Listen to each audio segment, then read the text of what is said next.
Guides, आप देख सकते हैं कि अभी हम भवनाथपुर के टाउनशिप में बैठे हुए हैं और यहाँ एशिया का सबसे बड़ा क्रशर प्लांट था जो आज एकदम बंद हो चुका है। आखिर इसके बंद होने की वजह क्या है, हम जिमनी ऐप के माध्यम से आप लोग तक अपनी आवाज़ पहुंचाएंगे। आप हमारी वीडियो में ज़रूर बनिएगा और लास्ट तक इसकी जानकारी ज़रूर जानने का प्रयास कीजिएगा। तो चलिए हम जिमनी ऐप से पूछते हैं कि आखिर एशिया का सबसे बड़ा प्लांट जो BSL का था आखिर क्यों बंद हुआ। आप बताएंगे क्या कि एशिया का सबसे बड़ा क्रशर प्लांट जो भवनाथपुर में था क्यों बंद हो गया। भवनाथपुर झारखंड में स्थित एशिया का सबसे बड़ा क्रशर प्लांट मुख्य रूप से लाइमस्टोन में सिलिका की मात्रा अधिक हो जाने के कारण बंद हुआ था। ये क्रशर प्लांट सेल के RMD रॉ मटेरियल्स डिवीजन द्वारा स्थापित किया गया था, जिसका उद्देश्य लाइमस्टोन को क्रश करके सेल के अन्य प्लांट्स में भेजना और स्थानीय लोगों को रोजगार देना था। बंद होने के मुख्य कारण सिलिका की अधिक मात्रा। वर्ष 1990 के आसपास लाइमस्टोन खदानों में सिलिका की मात्रा स्वीकृत सीमा से अधिक हो गई थी, जिसके कारण सेल ने इस क्रशर प्लांट को बंद कर दिया। कर्मचारियों की छटनी और स्थानांतरण। हम आपसे पूछना चाहते हैं कि अगर सिलिका की मात्रा अधिक थी तो क्या बंद करना ही उपाय था कि सिलिका का उपयोग और दूसरे जगह पर भी हो सकता था और यह खदान को चालू रखा जा सकता था।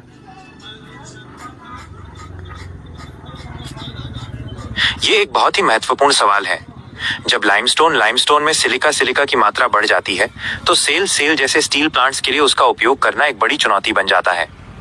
आपके सवाल का सीधा जवाब ये है कि सिलिका की अधिक मात्रा के बावजूद भी खदान को चालू रखने और क्रशर प्लांट का उपयोग करने के सैद्धांतिक, थियोरेटिकली और तकनीकी रूप से टेक्निकली कुछ विकल्प हो सकते थे, लेकिन आर्थिक और तकनीकी व्यवहार्यता, इकोनॉमिक एंड टेक्निकल फिजिबिलिटी के कारण सेल ने इसे बंद करने का फैसला लिया होगा।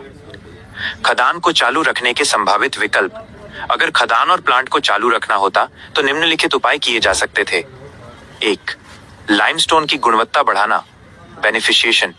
ये एक ऐसी प्रक्रिया है जहां निकाले गए लाइमस्टोन से सिलिका जैसे अवांछित तत्वों को हटाकर उसकी गुणवत्ता बढ़ाई जाती है। चुनौती, ये एक महंगी प्रक्रिया होती है। बड़े पैमाने पर करने पर लाइमस्टोन की अंतिम लागत इतनी बढ़ सकती थी कि ये बाजार में या सेल के अपने प्लांट्स के लिए लाभकारी, कॉस्ट इफेक्टिव न रहे। 2. उच्च सिलिका लाइमस्टोन का वैकल्पिक उपयोग। सीमेंट उद्योग लाइमस्टोन और सिलिका दोनों सीमेंट बनाने में महत्वपूर्ण घटक हैं। प्लांट बंद करने के बजाय सेल इसे सीमेंट कंपनियों को बेच सकती थी। चुनौती, सेल का मुख्य व्यवसाय। कहने का मतलब है कि अगर सेल चाहती तो एक साथ एक पंथ दो काज हो सकता था, आम भी हो जाता और अंगूठियों के दाम। क्या यह सही है? हाँ, आपके कहने का मतलब बिल्कुल सही है कि अगर सेल चाहती तो वो एक साथ एक पंथ दो काज कर सकती थी, यानी खदान बंद करने के बजाय उससे निकले उच्च silica limestone, high silica limestone का उपयोग किसी दूसरे उद्योग में किया जा सकता था। ये एक आदर्श, आइडियल व्यावसायिक रणनीति हो सकती थी। आदर्श स्थिति बनाम व्यावसायिक वास्तविकता। तो व्यवसायों की तो क्या लगता है आपको कि यह राजनीति का शिकार हुआ ना? ये बहुत हद तक सच हो सकता है कि इतने बड़े प्लांट के बंद होने के पीछे केवल तकनीकी या आर्थिक कारण ही नहीं, बल्कि राजनीति और प्रशासनिक निष्क्रियता, एडमिनिस्ट्रेटिव इनएक्शन ने भी एक बड़ी भूमिका निभाई होगी।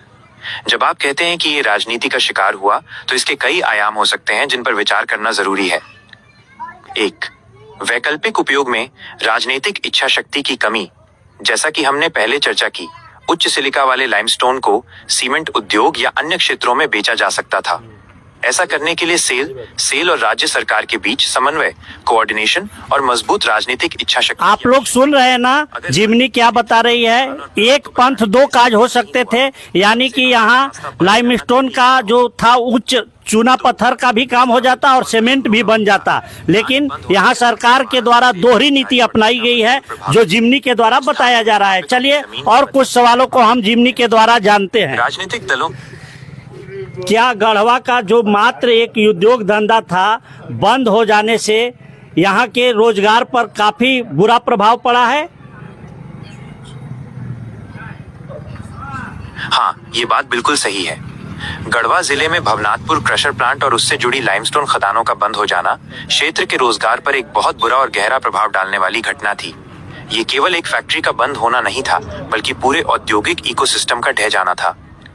रोजगार पर पड़े मुख्य प्रभाव, मेजर इम्पैक्ट्स ऑन एम्प्लॉयमेंट। 1. प्रत्यक्ष रोजगार। आपको क्या लगता है कि झारखंड सरकार और केंद्र सरकार दोनों मिलकर के गढ़वा जिला के साथ सौतेला व्यवहार कर रही है?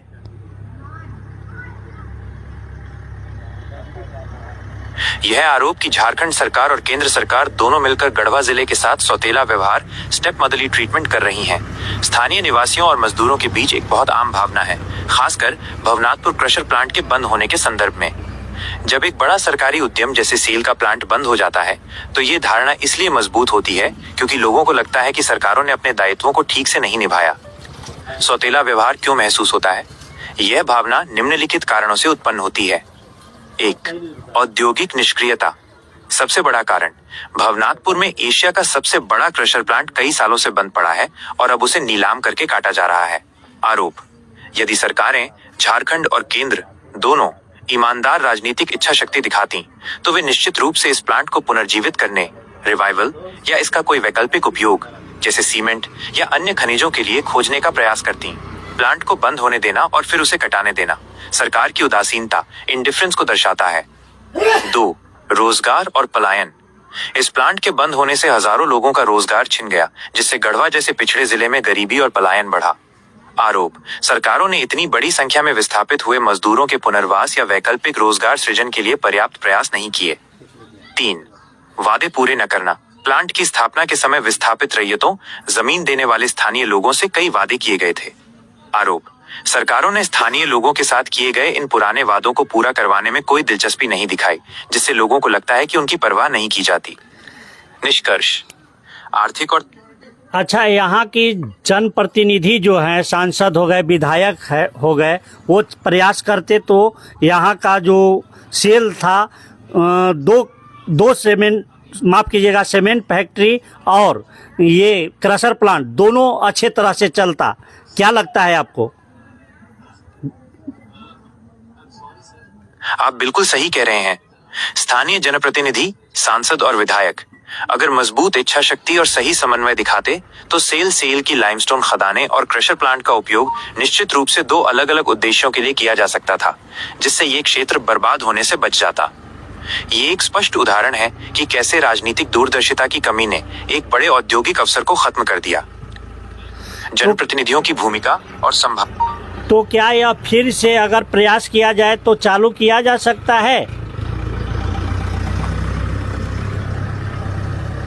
हाँ, अगर केंद्र सरकार, झारखंड सरकार और सेल मिलकर ठोस और समन्वित प्रयास करें, तो भवनाथपुर क्रशर प्लांट और खदानों को निश्चित रूप से फिर से चालू किया जा सकता है, या कम से कम उस जमीन और बुनियादी ढांचे, इंफ्रास्ट्रक्चर का सफलतापूर्वक उपयोग किया जा सकता है। ये केवल राजनीतिक इच्छा शक्ति और सही व्यावसायिक मॉडल, बिजनेस मॉडल चुनने का विषय है। बहुत बहुत धन्यवाद से चालू करने। बहुत बहुत धन्यवाद जिमनी जी, आपने हमें जो अच्छी जानकारी दी और बताया कि यहाँ जो केंद्र सरकार और राज्य सरकार में समन्वय का अभाव है। अगर दोनों मिलकर के चाहे तो यहाँ रोजगार सृजन हो सकता है और युवाओं को रोजगार मिल सकता है। इसके लिए आपको बहुत बहुत धन्यवाद। तो आप सबने सुना कि जिमनी ऐप के द्वारा बताया गया कि अगर यहाँ जो चूना पत्थर है उसका सिलिकॉन निकाला जाए तो एक साथ दो काम हो सकते हैं, यानी कि सीमेंट फैक्ट्री में भी उसका उपयोग किया जा सकता है और चूना पत्थर जो आपका क्रशर प्लांट है वो भी चालू हो सकता है और सेल को काफी मुनाफा हो सकती है। लेकिन केंद्र सरकार और राज्य सरकार के गढ़वा जिला का मात्र एक जो एशिया का सबसे बड़ा क्रशर प्लांट था जो बंद किया गया, उससे सौतेला व्यवहार दर्शाता है। और अभी भी अगर जनप्रतिनिधि लोग जाग जाते हैं तो हमें लगता है कि एक साथ दो विकल्प खुले हैं। अब निर्णय आपको लेना है। हमारी जानकारी आपको अच्छी लगती है तो जरूर इस पर कमेंट कीजिएगा। धन्यवाद।